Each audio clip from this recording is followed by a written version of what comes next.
I'm really bad with eye drops. Let's see if I can do this.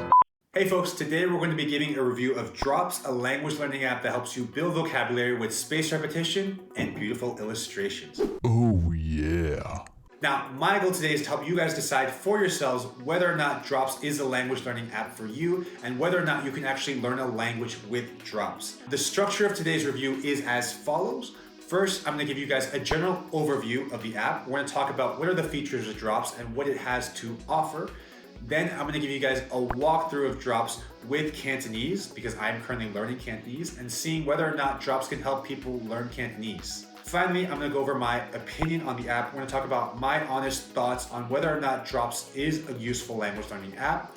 What are the pros, what are the cons, and who could potentially benefit from using Drops as a language learning app. All right, y'all ready? Let's go. All right, let's give you guys an overview of what Drops offers. Drops is an illustration-based spaced repetition language learning app. That means every single activity is going to have some sort of picture represented in the exercise. So there are exercises such as matching the picture to the word. You can match the word to the picture, spell out a word based on a picture clue, or even match audio to the right corresponding picture. So this means that you can actually learn your target language coming from whatever background. You don't have to have a strong control of English to learn your target language. And this is unique to Drops because it is visually based.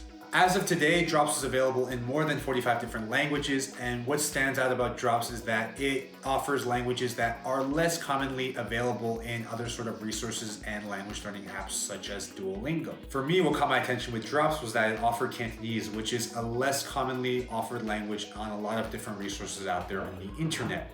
Drops has a really sleek design, really cool interface, and it gives you a wide range of topics that you can choose from and focus on in particular. Now, Drops is a free app, but has a premium mode. In the free version of Drops, you are limited to only 5 minutes of study every 10 hours, and you only have a set of limited topics to choose from.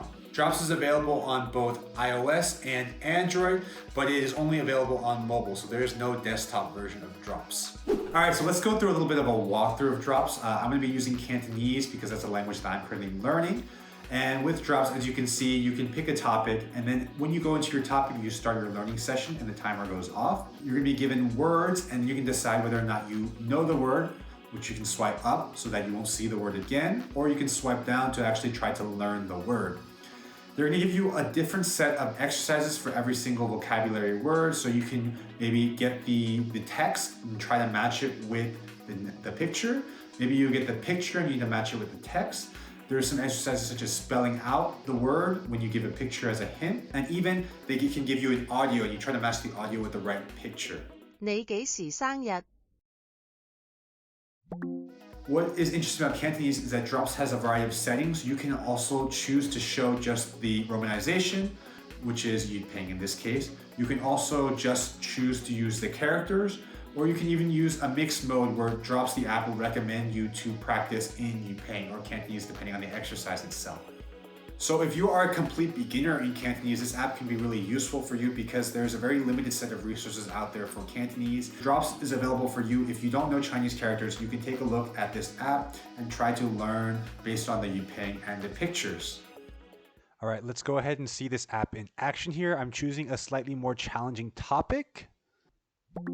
你幾時生日? As you can see, we have different exercises here. We just matched the phrase with the picture. Now we need to spell out the phrase. Right now I'm using Yupeng, but you can change that in your profile settings if you want characters. And now let's take a look at some of these exercises with romanization off, so we're only looking at Chinese characters. Okay, here I have a word puzzle, so I'm going to try to guess the phrase with the characters. 今日係2016年8月3號. 今日係2016年8月3號. And now this is a yes or no. 我對花生敏感. And now I have to spell out the whole phrase. This might be difficult if you aren't familiar with Chinese characters, but you can feel free to toggle that setting in your profile settings.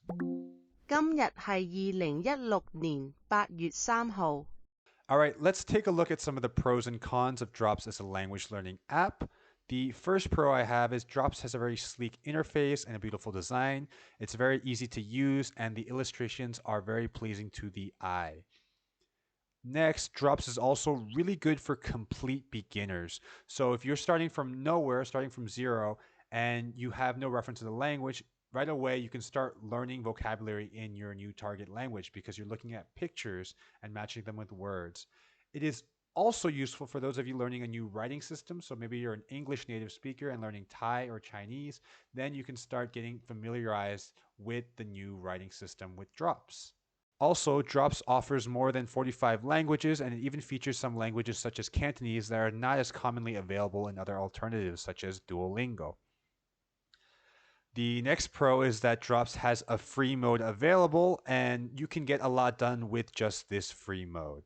Drops has a wide variety of topics and different types of exercises. And finally, Drops is very accessible, being a mobile app, and you can pretty much practice from anywhere. Maybe you're on your commute, or maybe you're outside away from home. You can still pull out your phone and practice with Drops. All right, let's talk about some of the cons now. So the first con is that in free mode, Drops is only limited to 5 minutes every 10 hours. I find this super restrictive, but then again, if you want to get around this, you can upgrade to the premium mode.